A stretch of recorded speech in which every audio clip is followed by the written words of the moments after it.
Everyone heard the scream. It was the kind of sound that doesn't just cut through a quiet neighborhood, it slices it open. One word, fired like a gunshot across the cul-de-sac. Thief!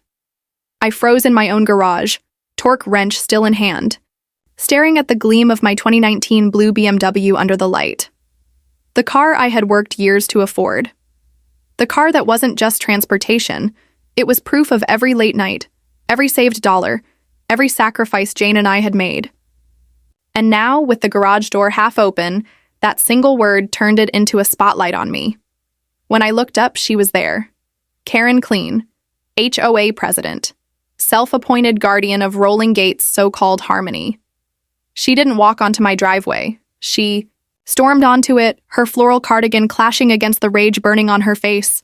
Her finger pointed at me like a judge delivering a sentence. "That's my car," she shrieked, her voice sharp enough to rattle the glass of the windows around us. For a second, the neighborhood stilled. Curtains twitched, doors cracked open, phones rose to record. Because that's what people do these days. Why watch TV when the HOA president is putting on a show for free? I stood there, silent, calm, because I knew better. You don't argue with a hurricane. You let it spin itself out. Karen's Lexus SUV, a pristine, blindingly white machine, was parked in her driveway every single day. Everyone knew it. Everyone knew this BMW wasn't hers. But knowing the truth didn't matter, not when she had already decided on the story she wanted to tell. She paced at the edge of my driveway, phone in hand, already dialing. "This man stole my brand new BMW. Arrest him!" Inside the garage, Jane stepped through the door from the kitchen, spatula still in hand, apron tied tight like she'd just walked out of a family sitcom. Only the scene had curdled. She glanced at me, then at Karen, and then with the kind of timing only my wife could muster, she tilted her head and asked, "Evan, what did we say about stealing cars from the neighbors?" The corner of my mouth twitched. That was Jane. She could turn absurdity into armor. But Karen wasn't laughing. She was trembling with righteous fury, telling the 911 operator she was witnessing grand theft auto in progress. The weight was suffocating. Karen posted herself at the end of my driveway like a sentinel, pacing, eyes locked on my BMW as though I might drive it away at any second. Jane handed me a glass of iced tea, her mock-serious tone softening into quiet worry. And the neighborhood? It slipped back inside, as if even curiosity had grown tired. When the squad car finally rolled in, I recognized the officers instantly, Rex and Vinny. Good cops, with the weary expressions of men who had seen too many HOA-fueled calls. "What's the situation, ma'am?" Rex asked flatly. Karen didn't hesitate. She pointed at me, her voice rising again. "That's my car. He stole it. Arrest him right now."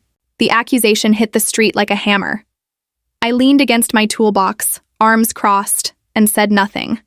My calm wasn't for me. It was a weapon against her hysteria. Rex and Vinny approached slowly. "Sir, is this your vehicle?" I nodded, motioning them toward the glove compartment. Title, registration, insurance, every document in perfect order, tucked into a folder as neat as the car itself. Rex read the VIN aloud, radioed it in. The silence stretched. Then dispatch confirmed it. Registered to me, clean, untouched. And for the first time, Karen faltered. Her fury shifted to something colder, sharper. Denial. "Impossible," he forged. "Those papers. He's a criminal." Vinny's patience snapped. "Karen, you drive a white Lexus. We know your car. We've run your plates a dozen times because of your parking complaints." His tone dropped lower. "You are filing a false report. That is a crime." Her face blanched. For a split second, she seemed almost human. Caught, small. But then her eyes cut back to me, burning. She didn't need to say it out loud. That look said everything. "You won this round, but this isn't over." She spun on her heel and stormed back to her house, door slamming like a gunshot. Rex gave me a weary nod. No charges, no arrest, just paperwork and an apology in his eyes. Then the cops were gone. The neighbors' doors stayed closed. And silence settled again, heavier this time. Jane slipped her arm around my waist, murmuring, "Well, That was fun. I think she really wants your car. I watched Karen's door across the street. She wants more than that, I said quietly. Because that night, as the sun dipped low and the shadows stretched across my driveway, I knew the truth. That scream wasn't just the start of a false accusation. It was the opening shot in a war, and she had just chosen her battlefield. 2 days later, the real attack arrived. It didn't come in the form of another scream or another scene in the driveway. It came quietly, slipped under my door handle in the middle of the night. A small white envelope. Innocent, almost forgettable. But inside was the sharpest weapon Karen had ever wielded, a violation notice from the Rolling Gate Homeowners Association. $50. The reason? My lawn. I blinked at the fine, reading the words twice, 3 times, making sure I wasn't misinterpreting. Apparently, an independent measurement had determined that in one patch near my sidewalk, my grass was 1/4 of an inch taller than the maximum height allowed. 1/4 of an inch. I actually laughed. Then I went outside, ruler in hand, trying to find the offending blade of grass. Nothing. But of course, that was the point.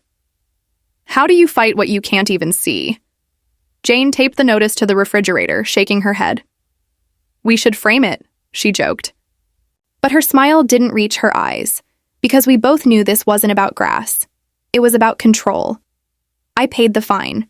I didn't want to give her the satisfaction of escalation, but I opened a manila folder, wrote one word on the tab, Karen, and slid the notice inside.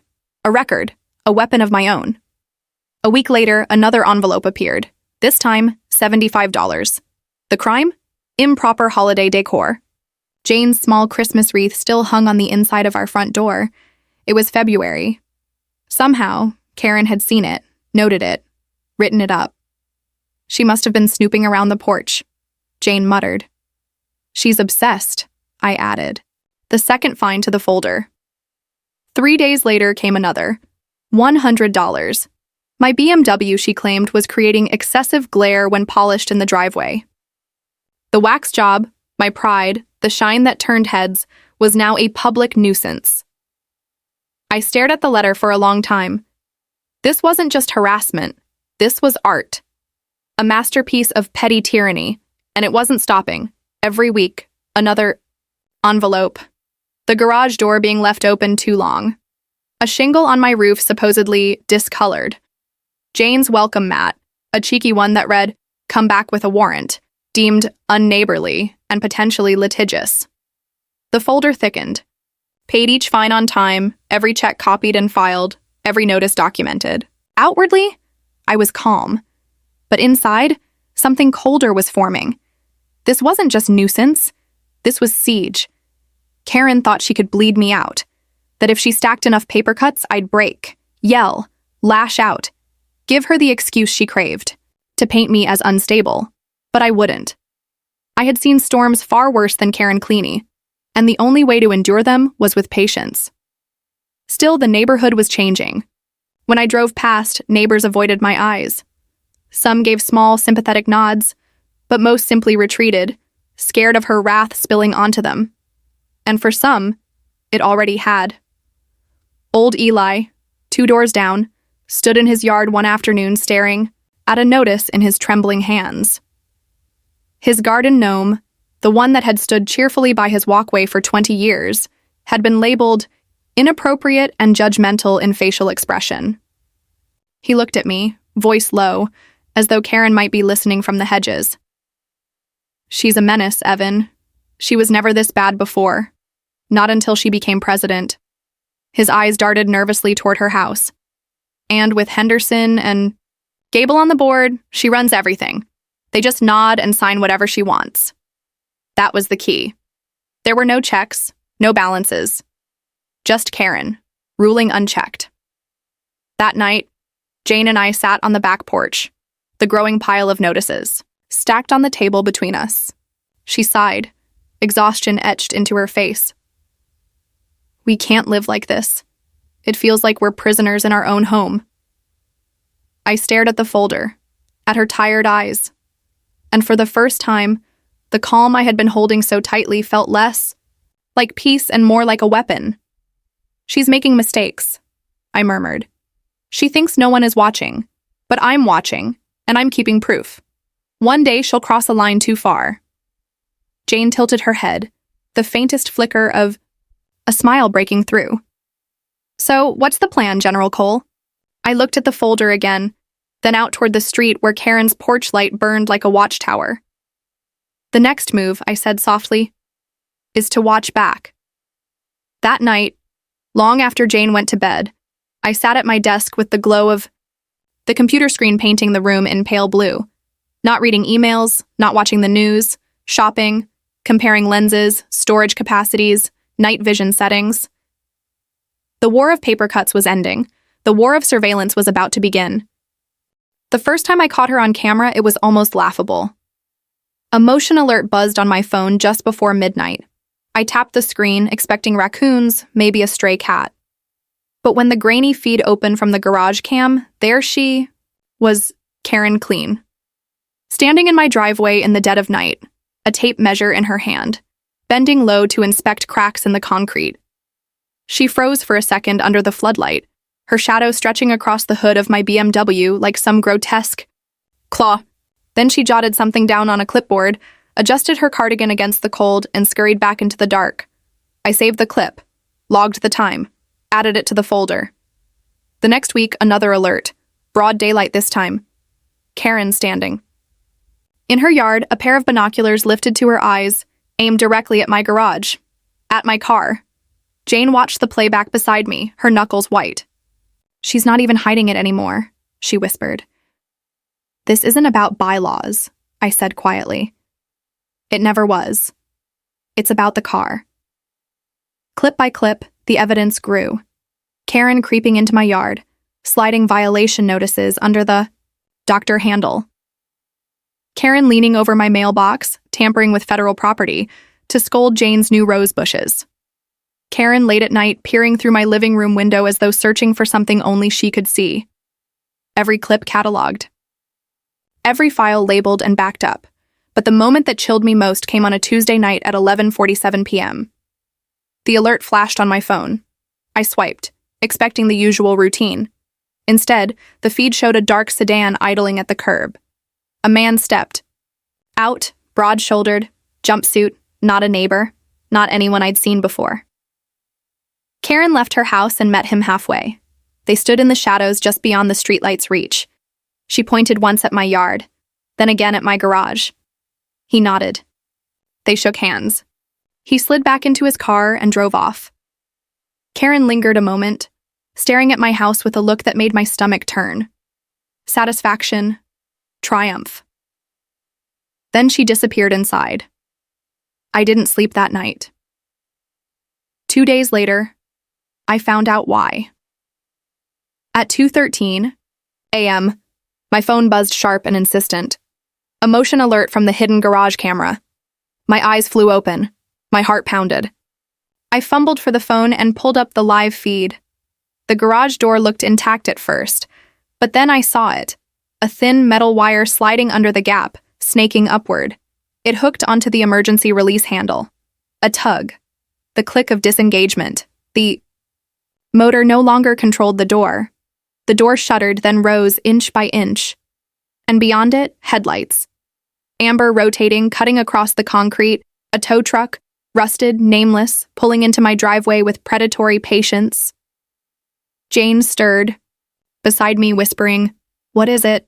"Stay here," I told her, forcing the words past the tightness in my throat. On screen, 2 men moved with quiet precision. The one from the sedan and another, both in dark coveralls. One crouched, pulling the heavy garage door upward until the rear end of my BMW gleamed in the moonlight.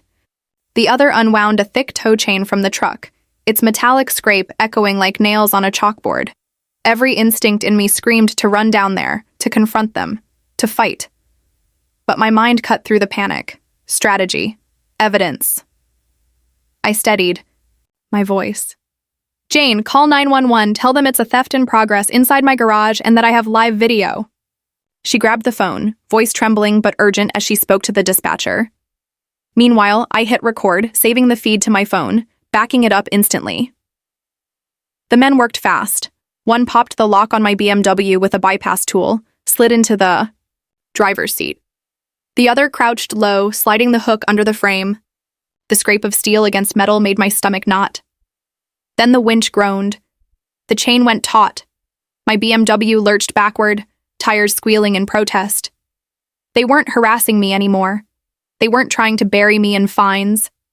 They were stealing my car right out of my garage while I watched, and I realized with ice in my veins, Karen's war had only just begun.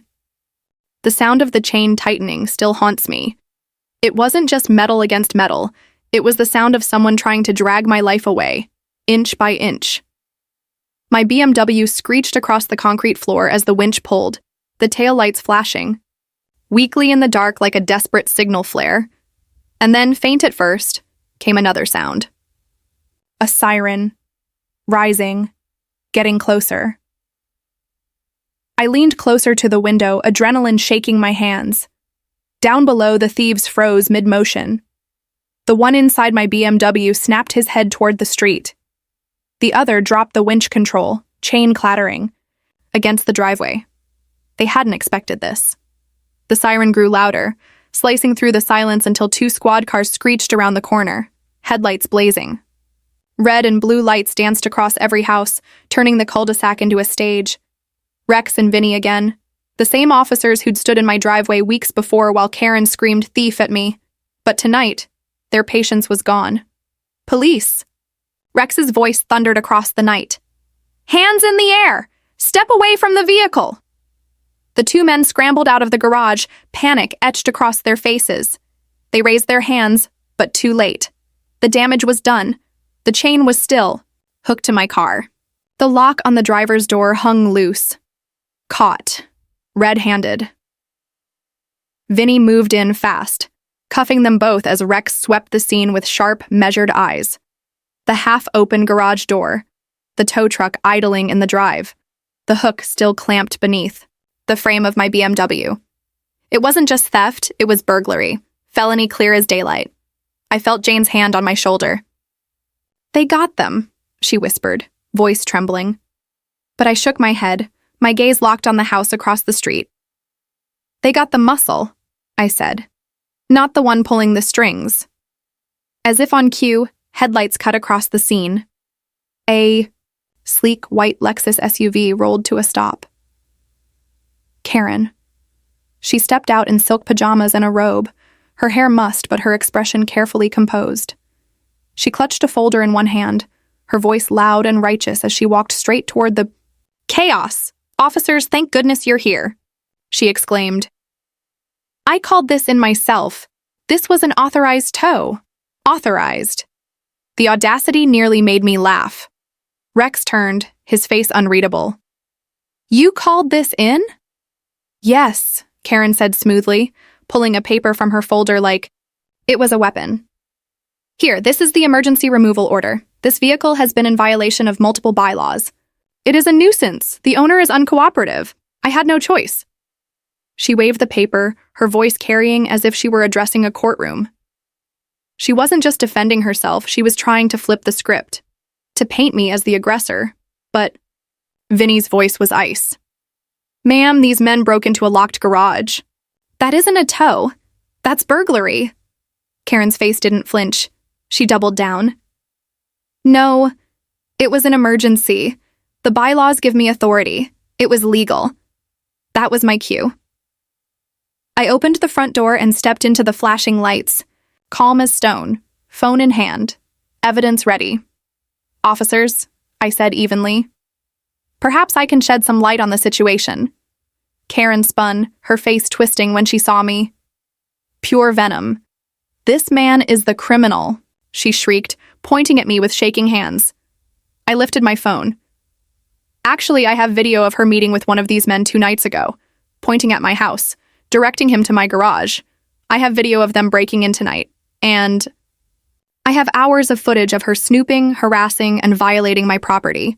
Would you like to see it? I can airdrop it right now? Silence. Karen's mouth opened, closed. The 2 tow truck drivers looked at her with betrayal in their eyes, realizing she'd sold them out. Rex exchanged a glance with Vinny. The tension shifted. Suddenly, the focus wasn't on the thieves. It was on Karen.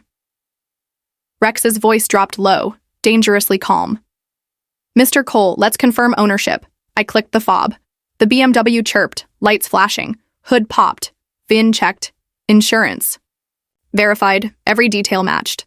No question left, and then Rex turned back to Karen. His words landed like a blade. "Karen, you are walking a very thin line. These men are going to jail. They say you hired them. We have a homeowner with video evidence of a conspiracy. My advice? Go home. Do not speak to Mr. Cole. Do not look at his house. Do not even think about his car. Is that understood?" Her face was white, her jaw trembling.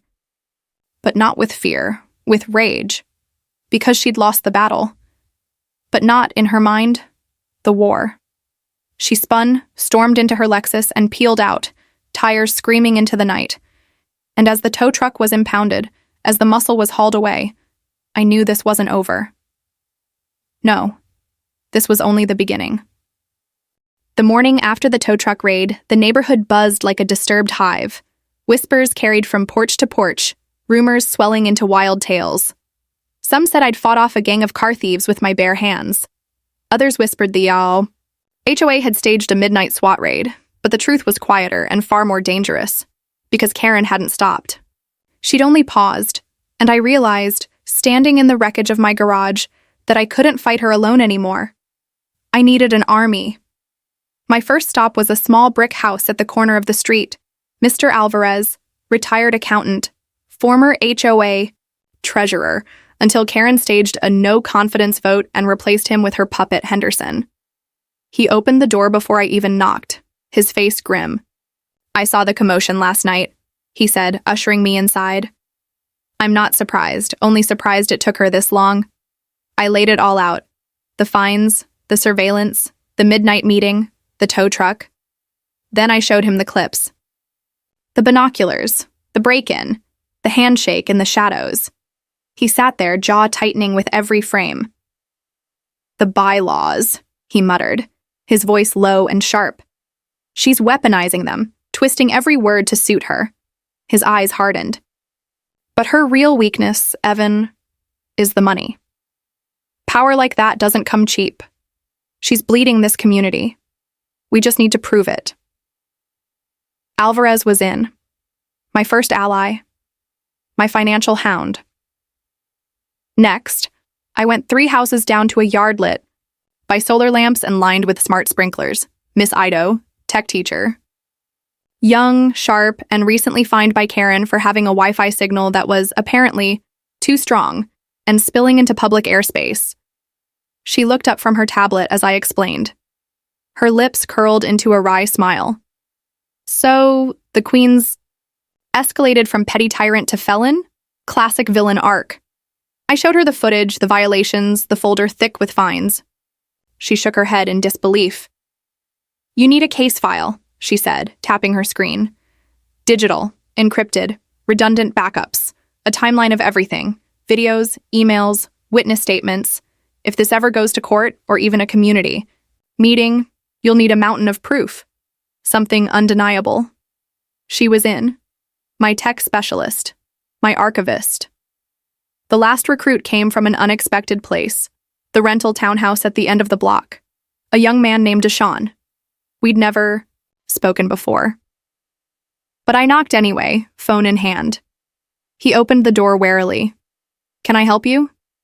I showed him a still frame from my footage, the tow truck in my driveway. His face darkened instantly. "That's Mel's Towing," he muttered. "I used to drive for them." I leaned in. "They tried to steal my car. Karen hired them." His jaw clenched. He looked past me, down the street toward her house. "Doesn't surprise me. Mel takes cash jobs. Calls them dispute resolutions. Shady as hell." I quit after he made me tow a contractor's van with all his tools inside. Guy was 1 rent payment behind. They auctioned everything off the next day. I couldn't do it anymore. "Would you testify?" I asked. "Would you sign a statement?" He hesitated. "Mel's dangerous. So is she." I held his gaze. but we're stronger together. For a long moment, silence. Then he nodded, slow but firm. All right, I'm in. That woman needs to be stopped. That night, my living room became a war council.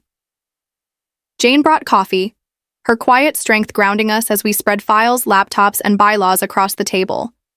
Alvarez, sharp-eyed with a red pen in hand. Miss Ido, fingers flying across her keyboard as she built a digital archive. Deshawn, relaying details about Mel's towing and the shady auctions where stolen cars disappeared. And me, the man with the car Karen wanted. We weren't victims anymore. We were investigators, a team.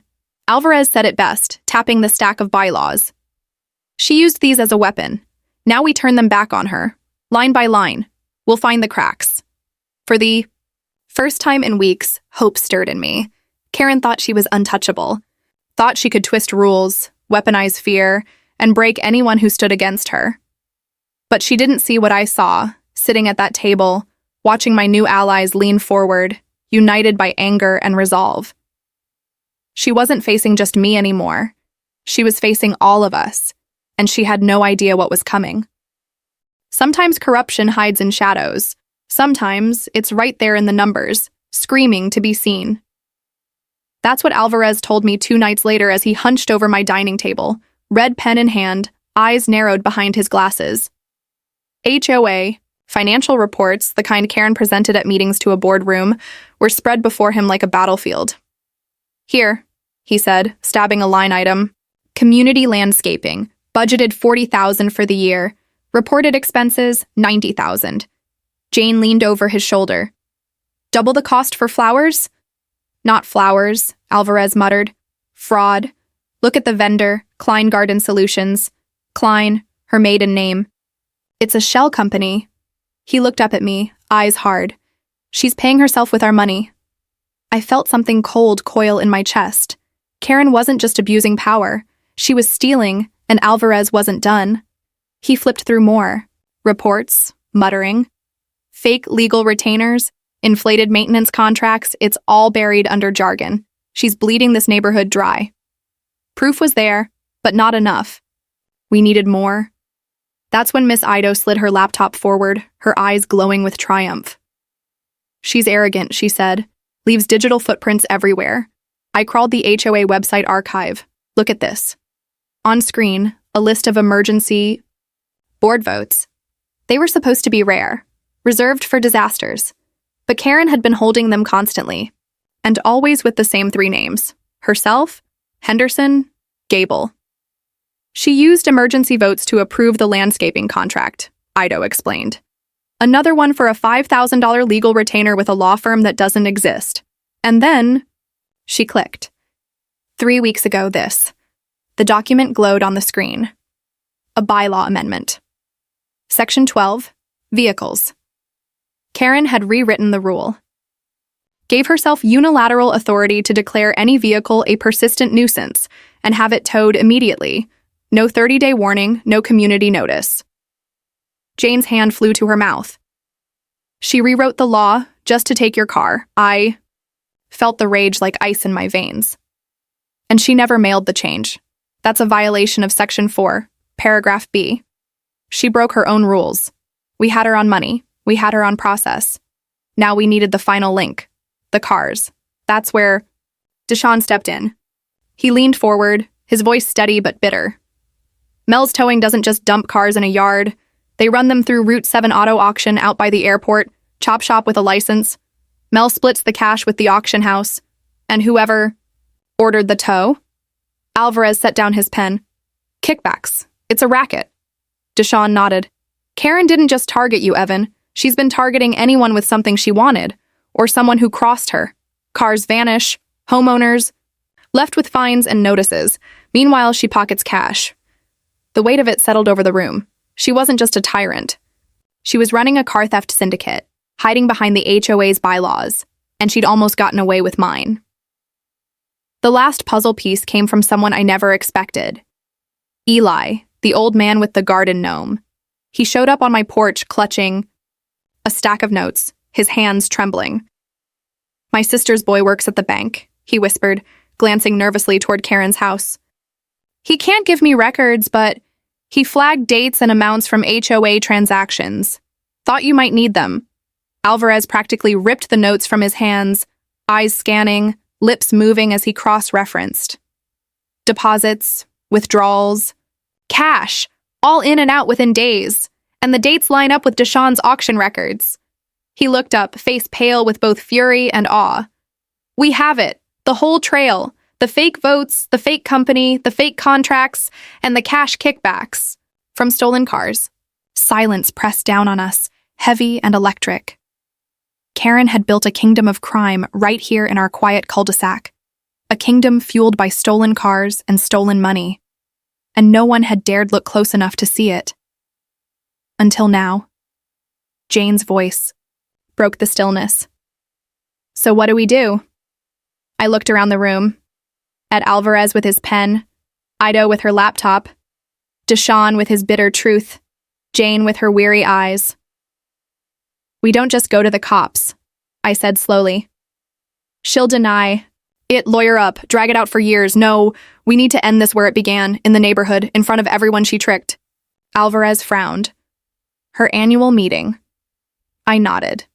Her big night. 100 people in the clubhouse waiting for her speech. That's when we hit her, with everything. The plan crystallized in the silence. We wouldn't just expose Karen, we would bring down her empire in front of her entire kingdom. The night of the annual HOA meeting felt like the night before a battle. The clubhouse was packed, neighbors shoulder to shoulder, murmurs filling the air like static.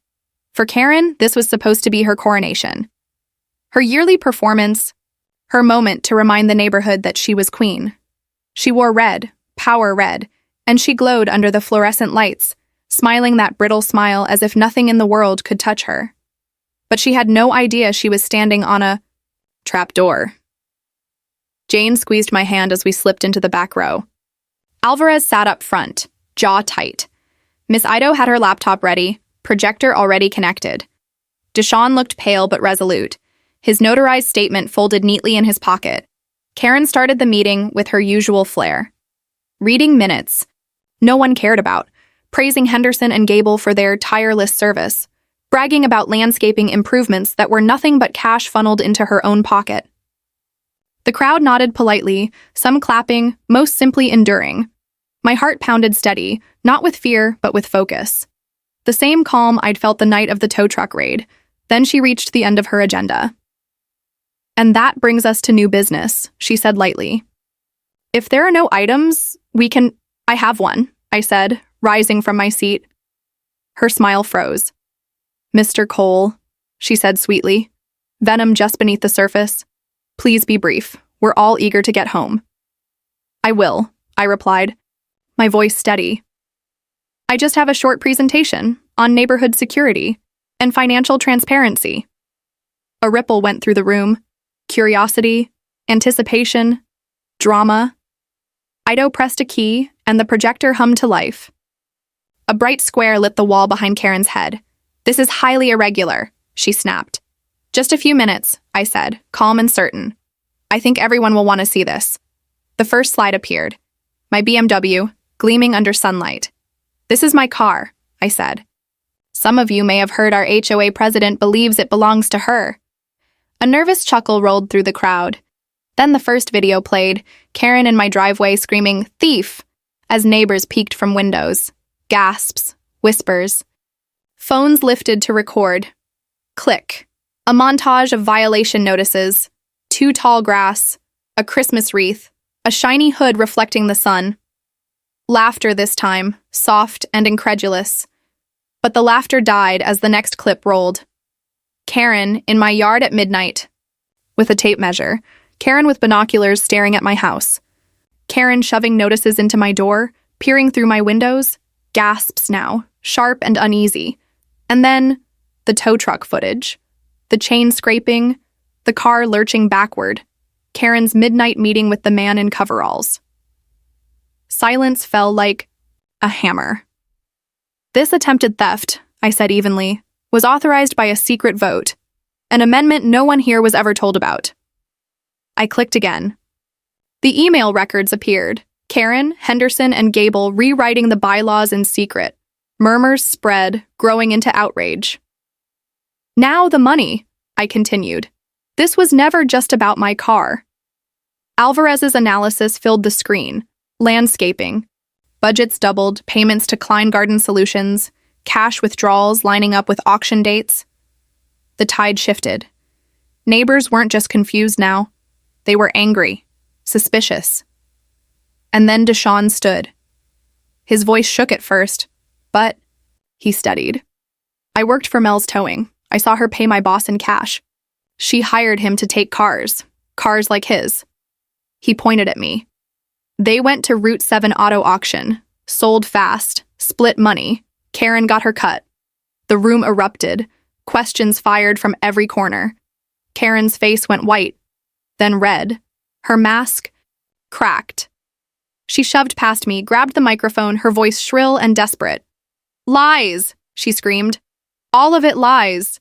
This man is a troublemaker. He flaunts his wealth with that car. He disrespects our community. I did what had to be done to protect Rolling Gate. Her words tumbled over each other, frantic, uncontrolled. She gestured wildly, accusing, deflecting, clawing for control that was slipping through her fingers. But the evidence was still on the screen behind her. The chain, the theft, the cash, the fraud, and in her fury she made the mistake, the one she could never take back. You people don't get it, she shouted into the microphone, voice cracking. That car doesn't belong with him. I was going to make an example of him. I was going to take that car and sell it myself to replenish the funds he was draining with his defiance. The words hung in the air like a guillotine. Her hot mic had just recorded a confession. For a moment, the room was frozen. No one breathed. No one moved. Karen's words still echoed in the silence. I was going to take that car and sell it myself. And then, from the back of the room came the sound that broke the spell. Boots on tile. Heavy, steady. I turned, and there they were. Officers Rex and Vinny, uniforms crisp, faces carved in stone. They hadn't been invited, but I had called the non-emergency line days earlier, told the dispatcher this meeting might involve evidence of a felony. They'd come, and they'd heard everything. The crowd parted as they walked forward. Rex didn't speak until he reached the podium. He didn't need to. His presence alone silenced the chaos. Karen's face drained of color as she clutched the microphone like it might save her. It didn't. Rex gently took it from her trembling hands, set it down, and pulled a pair of handcuffs from his belt. The metallic click as they locked around her wrists was louder than any scream she had ever made. Karen Clean, he said, voice formal, even. You are under arrest for conspiracy to commit grand theft auto, embezzlement, and fraud. You have the right to remain silent. The rest blurred as Vinny led her away, stone-faced and efficient, and the room erupted, not with fear this time, but with something else. Catharsis, relief, voices shouting, applause, gasps of disbelief. Alvarez climbed onto the stage, his voice cutting through the noise. Motion to recall the entire board of directors. Seconded, half the room roared. All in favor? The shout of aye shook the walls. Henderson and Gable slipped out a side door, their faces pale, their empire crumbling around them. The kingdom had fallen. The queen dethroned, but the war wasn't over. Not yet. That night, the community formed an interim board. Alvarez was voted in unanimously as president. Miss Ito took charge of communications. Even Eli, the man with the garden gnome, got a seat, representing, as he proudly said, the long-suffering silent majority. Their first act? Transparency, hiring an independent auditor, rewriting the bylaws, slashing the absurd rules Karen had weaponized, no more fines for grass height in millimeters, no more unneighborly doormats, no more HOA deciding the facial expressions of gnomes, and the towing rules overhauled. Towing became a last resort, requiring written notice, majority approval, and full documentation. Karen's weapons had been dismantled, turned into tools for fairness. The police investigation grew wider. Henderson and Gable were arrested within days. They folded, instantly, spilling everything for lighter sentences. The books Alvarez had flagged revealed even more theft. Fake landscaping, fake contracts, even a slush fund Karen had siphoned for vacations and luxury shopping. The neighborhood she thought she ruled was now the one dismantling her empire piece by piece. For me, the legal battle was personal. I filed a civil suit for harassment, emotional distress, and the attempted theft of my car. The evidence was overwhelming. The videos, the police report, Deshawn's testimony. The judge awarded me damages, and something better. A permanent injunction. A restraining order barring Karen from serving on any HOA board for the next 10 years. The thing she craved most, power over others, was stripped away by the very system she had tried to twist. Weeks turned into months.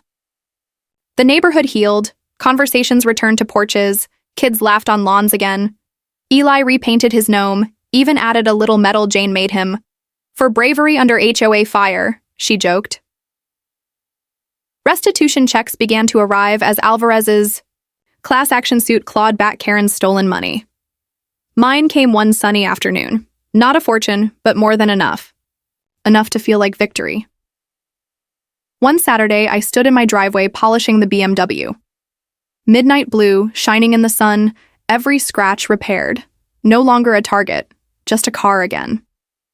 The street was quiet, but not the heavy, suffocating quiet Karen had left behind. This was peace. The kind filled with lawnmowers humming and kids shouting down the block.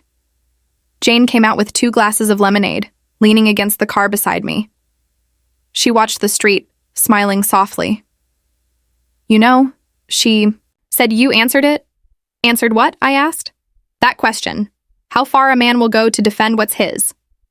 I looked at her, then at the house we had built together, the car gleaming at my side, the neighborhood breathing free again.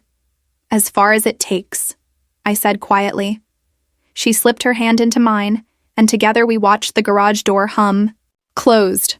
Not like the curtain of a drama anymore, just a door. Closing on a home. At last.